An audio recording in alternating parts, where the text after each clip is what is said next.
na mawawala, na bigla lang di ko malamang naisip, may dahan-dahan. Di ako sanay sa biglaan, unti-unti na lang sana nawala.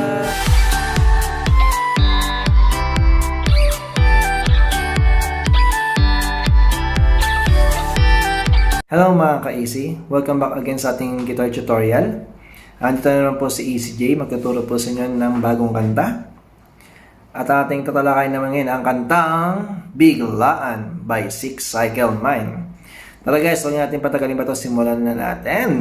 So intro muna tayo mga ka-easy.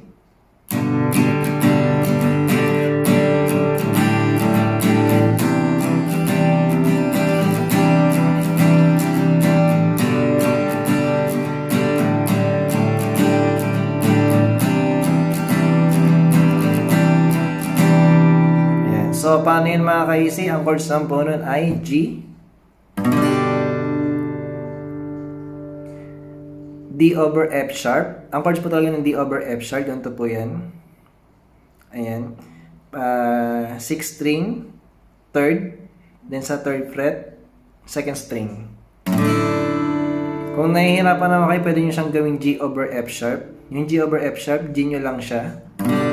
Tapos, ilipat nyo to. Ilagay nyo na sa taas tong fifth string, gawin siyang 6th string. Ayan. G over F sharp na siya. Ayan. D over F sharp, ito. Para mas madali, i-G over F sharp nyo siya. Ayan. Ganyan siya. Then C. Kung napansin nyo, ginawa lang siyang C9 para mas madali din.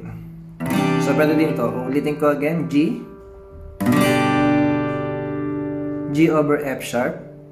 Ayan. And C add 9. Or pwede din C. Okay? So, ang sa aming pattern naman ito ay down, up, down, up, down, up, down, up, down. Yan yung first choice natin. Yung second choice natin is down, up, up, down, up, up, down, up, down. So, meron po kayong dalawang pagpipilian kung saan po kayo mas okay, mas komportable. Doon na lang po kayo sa una or sa pangalawa. Okay, so lipat naman tayo sa verse 1. Yung verse 1 tsaka verse 2 pares lang. Pati yung intro natin actually pares lang. Pero sa natin sa verse 1, yung nandito nakahukit pa rin sa puso ang sabihin mo wag kailan dito nagkakatak pa rin sa isip mo kung paano mo tinalikuran ang lahat. Ayan. So, ulitin ko guys, ang chords po nito ay G, G over F sharp, and C add 9. Ayan. Yung verse, yung intro, verse 1, verse 2, and chorus, pare-pares lang po yan. Pero sa verse 1 and verse 2, 4 na beses nyo po siyang uulitin. Okay, so pre-chorus naman tayo. Kay bilis at tumalis,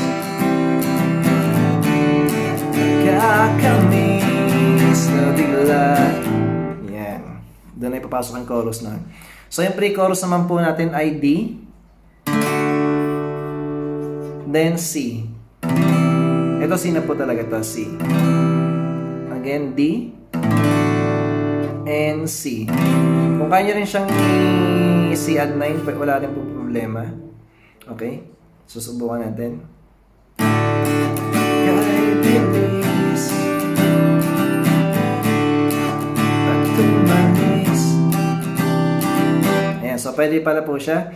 So, again, D, C, or C add 9. Ayan. Pero mas okay dun sa DC. D, C, tatlong beses nyo po siyang uulitin. Okay? 3 times yun guys, yung pre-chorus. DC, DC, DC lang po siya. Tapos chorus na ulit. Na bigla lang, di ko malaman na naman na mawawala. Na bigla lang, di ko malaman na isip ay dahan-dahan. So, ang chorus naman po, ang chords naman po nun mga ka-easy ay G ulit,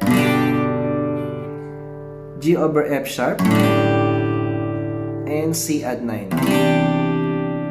After ng chorus, meron na po siyang bridge. Yung bridge niya po ay di ako sanay sa biglaan, di nila masana nawala.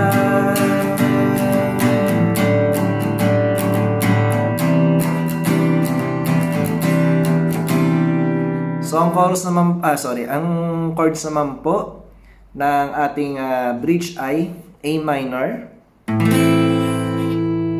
G, A minor, D, and G. Yung sa G na po yan, yung sa interlude kung tawagin, parang intro na siya, intro. Okay, so ulitin ko guys. Yung bridge po niya ay di ako sanay sa biglaan, unti-unti na lang sana. Ayan. Tapos pagdating sa nawala, yung interlude na. Yung chords natin sa chorus. Sa intro. Nawala.